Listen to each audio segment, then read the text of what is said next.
to the working men upon grounds which are economically perfectly correct, but for that very reason partially mistaken, and for the working man's understanding totally without effect.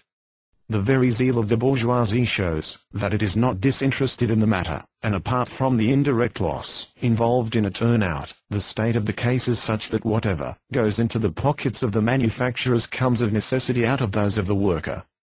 So that even if the working men did not know that the unions hold the emulation of their masters in the reduction of wages, at least in a measure, in check, they would still stand by the unions, simply to the injury of their enemies, the manufacturers. In war the injury of one party is the benefit of the other, and since the working men are on a war footing towards their employers, they do merely what the great potentates do, when they get into a quarrel. Beyond all other bourgeois is our friend Dr. Ure, the most furious enemy of the unions.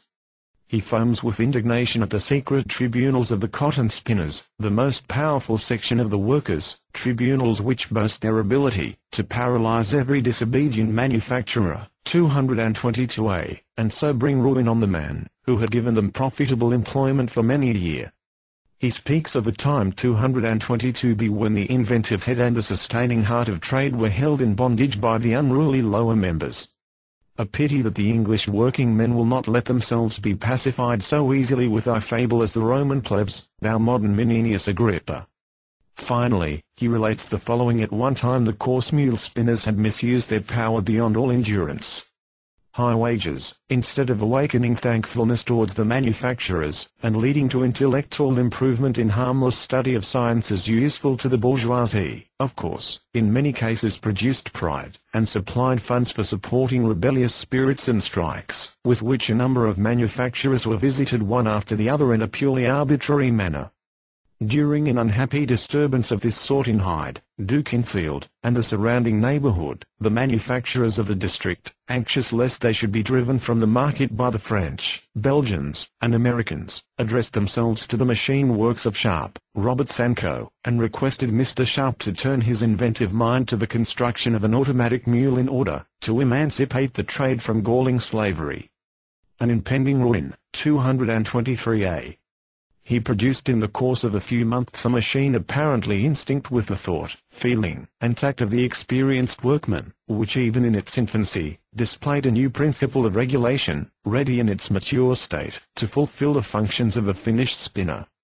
Thus the Iron Man, as the operatives fitly call it, sprung out of the hands of our modern Prometheus at the bidding of Minerva, a creation destined to restore order among the industrious classes, and to confirm to Great Britain the empire of art. The news of this Herculean prodigy spread dismay through the Union, and even long before it left its cradle, so to speak, it strangled the hydra of misrule, 223b. Ure proves further, that the invention of the machine, with which 4 and 5 colors are printed at once, was a result of the disturbances among the calico printers, that the refractoriness of the yarn dressers in the powerloom weaving mills gave rise to a new and perfected machine for warp dressing, and mentions several other such cases. A few pages earlier this same Ure gives himself a great deal of trouble to prove in detail that machinery is beneficial to the workers. But Ure is not the only one. In the factory report, Mr. Ashworth, the manufacturer, and many another, lose no opportunity to express their wrath against the unions. These wise bourgeois, like certain governments, trace every movement which they do not understand, to the influence of ill-intentioned agitators, demagogues, traitors, spouting idiots, and ill-balanced youth. They declare that the paid agents of the unions are interested in the agitation, because they live upon it, as though the necessity for this payment were not forced upon them by the bourgeois, who will give such men no employment. The incredible frequency of these strikes proves best of all to what extent the social war has broken out all over England. No week passes, scarcely a day, indeed, in which there is not a strike in some direction, now against a reduction, then against a refusal to raise the rate of wages, again by reason of the employment of knobsticks or the continuance of abuses, sometimes against new machinery, or for 100 other reasons. These strikes, at first skirmishes, sometimes result in weighty struggles. They decide nothing, it is true, but they the strongest proof that the decisive battle between bourgeoisie and proletariat is approaching. They are the military school of the working men in which they prepare themselves for the great struggle which cannot be avoided. They are the pronunciamentos of single branches of industry, that these two have joined the labor movement. And when one examines a year's file of the Northern Star, the only sheet which reports all the movements of the proletariat, one finds that all the proletarians of the towns and of country manufacture have united in associations, and have protested from time to time, by means of a general strike, against the supremacy of the bourgeoisie. And as schools of war, the unions are unexcelled. In them is developed the peculiar courage of the English. It is said on the continent that the English, and especially the working men, are cowardly, that they cannot carry out a revolution because, unlike the French, they do not riot at intervals, because they apparently accept the bourgeois regime so quietly. This is a complete mistake. The English working men are second to none in courage. They are quite as restless as the French, but they fight differently. The French, who are by nature political, struggle against social evils with political weapons. The English, for whom politics exist only as a matter of interest, solely in the interest of bourgeois society, fight, not against the government, but directly against the bourgeoisie, and for the time, this can be done only in a peaceful manner.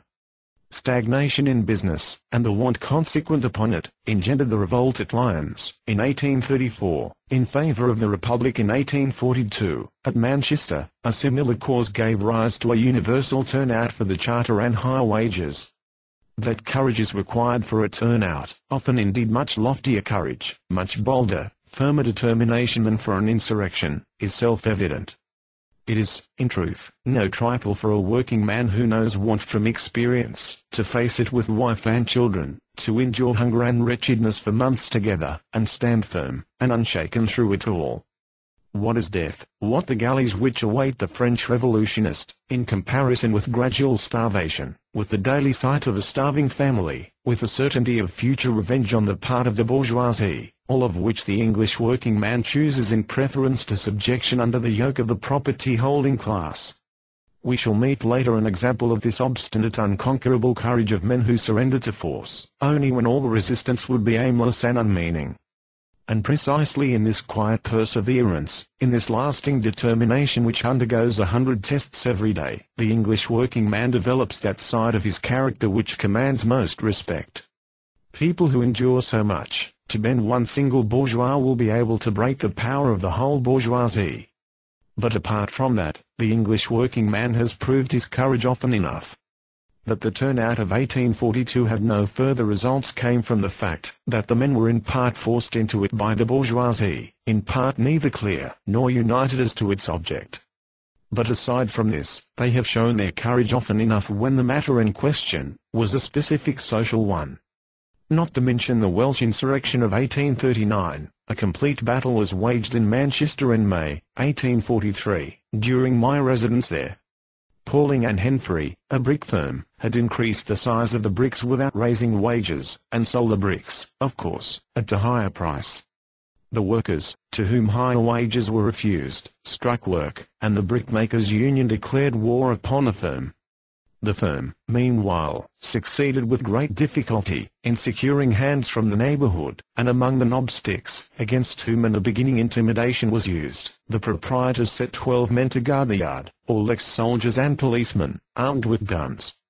When intimidation proved unavailing, the brickyard, which lay scarcely 100 paces from an infantry barracks, was stormed at 10 o'clock one night by a crowd of brickmakers, who advanced in military order, the first ranks armed with guns. They forced their way in, fired upon the watchmen, as soon as they saw them, stamped out the wet bricks spread out to dry, tore down the piled-up rows of those already dry, demolished everything which came in their way, pressed into a building, where they destroyed the furniture and maltreated the wife of the overlooker who was living there. The watchmen, meanwhile, had placed themselves behind a hedge, whence they could fire safely and without interruption. The assailants stood before a burning brick kiln, which threw a bright light upon them, so that every ball of their enemies struck home, while every one of their own shots missed its mark. Nevertheless, the firing lasted half an hour, until the ammunition was exhausted, and the object of the visit, the demolition of all the destructible objects in the yard, was attained. Then the military approached, and the brickmakers withdrew to Eccles, 3 miles from Manchester.